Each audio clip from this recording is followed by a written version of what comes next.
guys, welcome back to my channel, welcome back to another video, welcome if you are new. It's February, which means it's nearly March, which means it's nearly spring.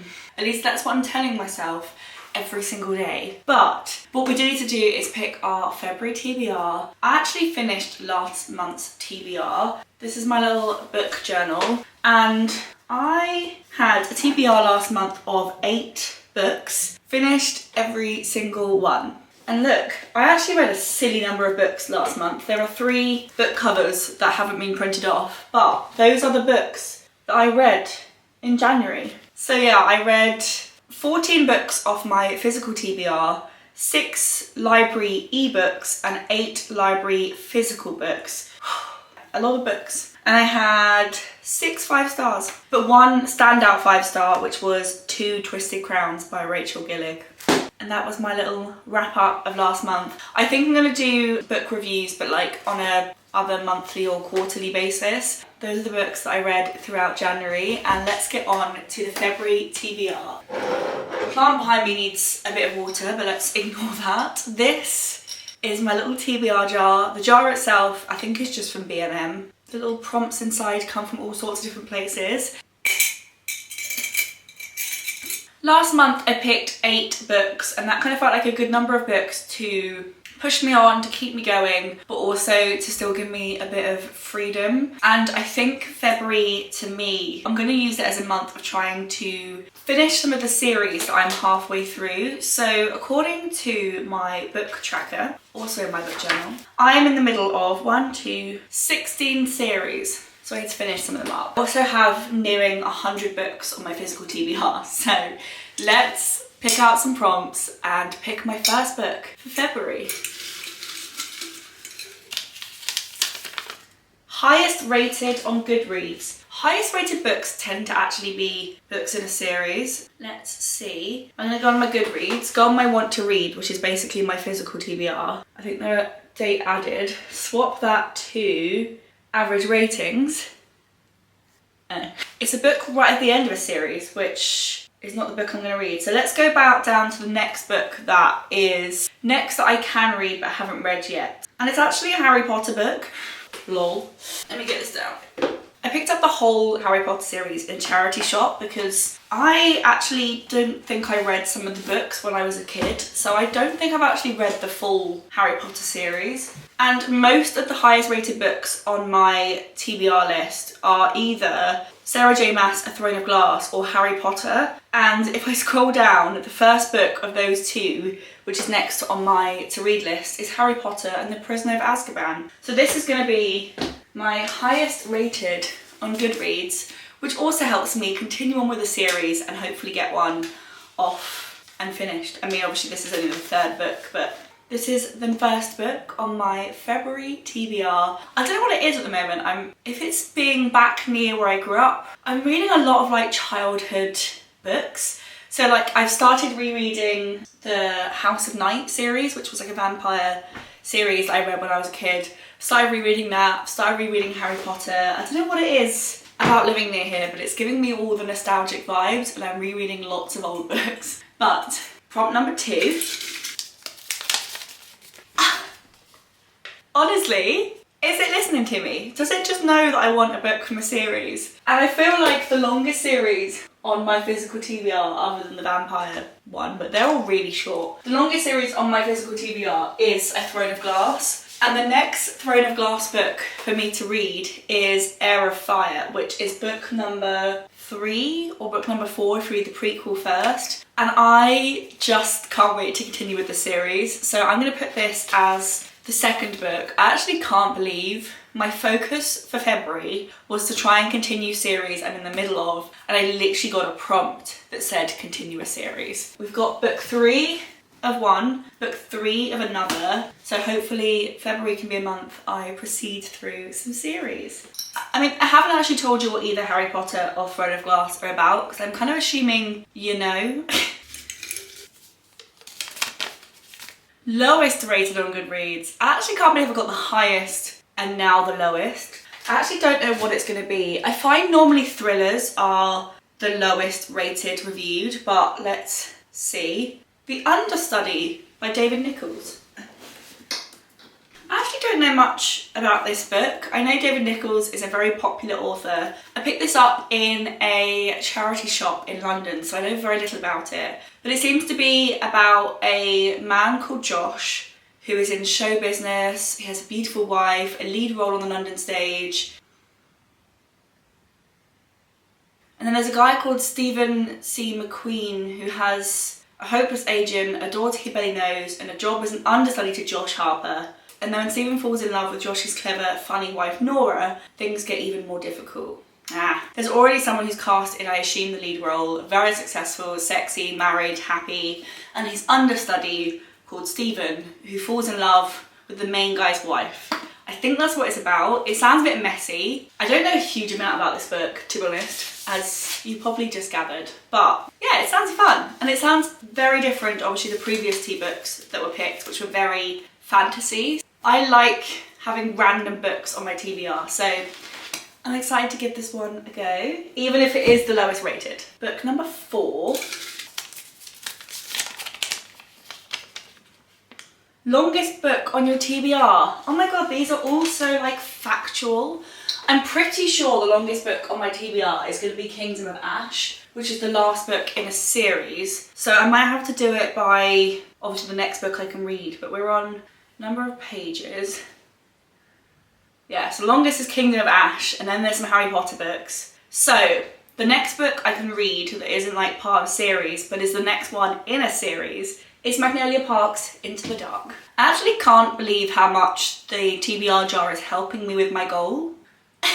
This is the 5th book. Yeah, the 5th book in the Magnolia Parks universe, but the 3rd book that follows Magnolia Parks. So if any of you who haven't read these books, there are 2 like collections of people who have overlap because they live in the same place and they have mutual friends and some of them are related. But it follows 2 very different selection of people. You've got the Magnolia Park side, and Magnolia is she's basically just like a really rich, famous it girl. And then there's the other side, which is Daisy Haight, who is part of like a mob gangster crime family. And you basically just watch their lives, and it gives such throwback vibes to Gossip Girl. I do find I prefer the Daisy Haight side. I find Magnolia and BJ, which is her kind of like love interest, have a bit of a secular, goes round and round and round, relationship that's quite toxic and also really isn't going anywhere. So I find these books a little bit challenging,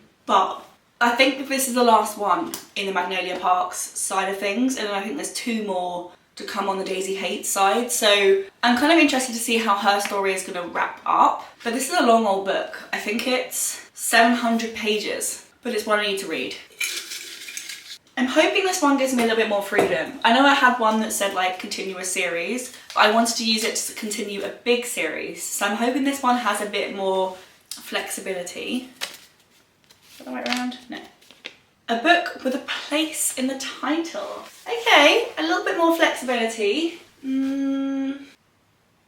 I think I've got 2 options, and there might be other options on my bookcase, but these are the 2 that are shouting out to me. These are both standalone fantasies, which sometimes you just really, really want. Like, you want a fantasy that's kind of like done and finished in a book, but sometimes you just want like a short, simple fantasy. And I believe that's what these 2 both are. We've got Starling House by Olivia Blake. No, Olivia Blake is a reviewer, by Alex E. Harrow. And then you've got Tress of the Emerald Sea by Brandon Sanderson, which does say it's a Cosmic novel. I don't really know what that means. This will be the first Brandon Sanderson book I will read, and I think this is a new author. Which one do I pick? This one's got Emerald Sea being the place, and this one's got Starling House being the place. I feel like Emerald Sea is more like a geographical place, and then Starling House is just like a house.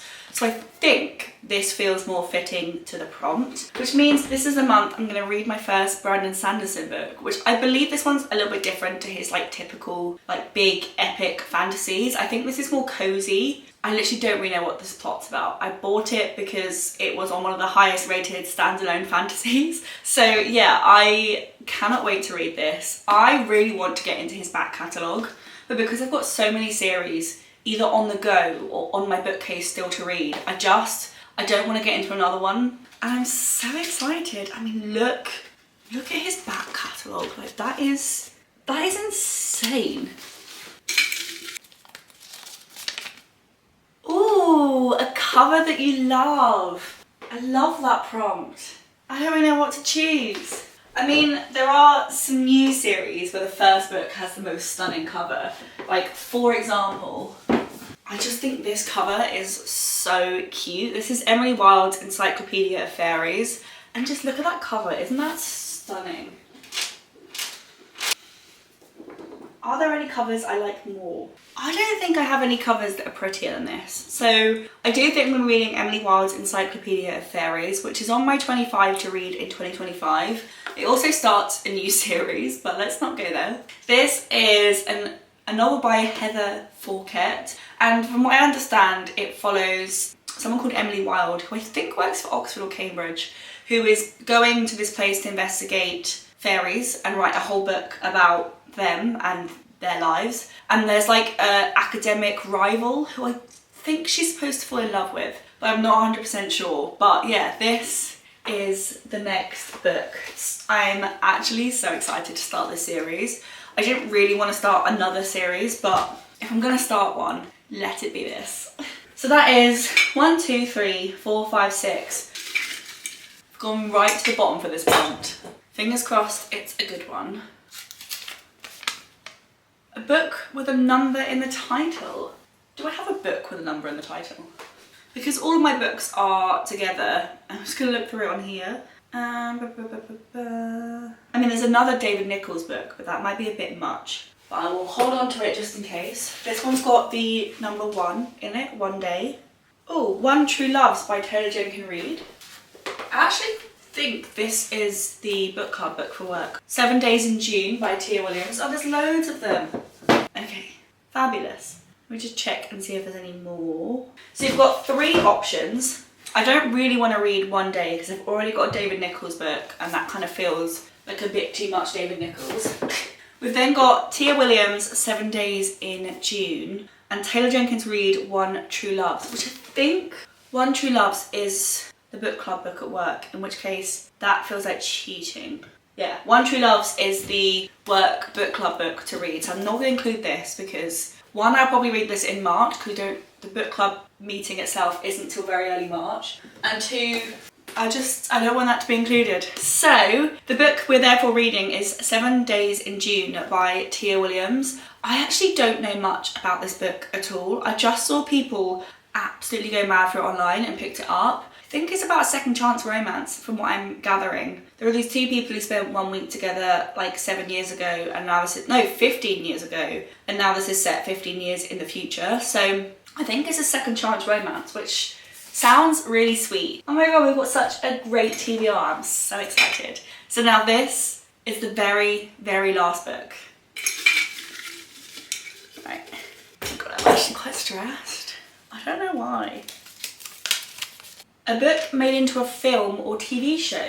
Interesting. Okay, so we've got the second Shadow and Bone trilogy, because Shadow and Bone is a Netflix series. I think this is my option, because there are some others made into films on this bookcase, but they're either I've read them or I don't really want to read them. I'm going to read Ruin and Rising, which I think is book 2. Nope, this is book 3. I need Siege and Storm. I think this is now book 2. Yeah, Siege and Storm, which is the second book in the Shadow and Bone trilogy, which is a Netflix TV show. I don't know if they've got as far as the second book because I haven't watched it, but the first book in this series, there's a magic system that I can't quite remember how it works, and then there's this like weird storm thing in the middle, and the main character is, she can like control sunlight and people think she's like the solution to the problem. And in the first book, not a lot really happens. So I'm excited to see what happens in the second book, which is another continuation of a series. So I think I've done quite well, not doing all series, but doing a good number of series. And that is now the 8 books. I am so unbelievably classy. Anyway, let's do a quick summary of the 8 books that I am reading throughout February. I will obviously read more books, I'm sure. And I've done now 2 monthly TBRs, and both times I complete them. I think I like a challenge. I think I like a bit of like a set thing to keep an eye on. So I'm excited to see if the trend continues. But the 10 books I have are Harry Potter and the Prisoner of Azkaban as the highest rated book on Goodreads, Sarah J Maas' Heir of Flame as continuing a series, David Nichols' The Understudy as the lowest rated book on my Goodreads, Jessa Hastings' Magnolia Park's Into the Dark as the longest book on Goodreads. We had a lot of like factual TBR prompts this month. We've then got Tress of the Emerald Sea by Brandon Sanderson as my book with a location in the title, Heather Falkett's Emily Wilde's Encyclopedia of Fairies as my prettiest cover, because look at that. It's too pretty. It's so stunning. We've got 7 Days in June by Tia Williams as a book with a number in the title. And last by no means least, we have Sage and Storm by Lee Bardugo as a book turned into a film or TV series. So those are my 8 books. This is the end of my monthly wrap up. I will show you a little summary of this in an upcoming wrap up. So I'm gonna do, I think wrap ups probably once a quarter, which will include a flick through of my TBR journal. But yeah, the main thing to summarize to you guys this month is I finished my whole TBR. I read a silly number of books last month. So that's the main summary. The Feb page has been set up, so the space is ready to put the TBR in the little section. So I'm gonna go print off the book covers, and then yeah. I hope you guys enjoyed. If you did, please give this video a thumbs up, click subscribe because I'll be doing these every single month, and I will see you guys in my next video. Bye!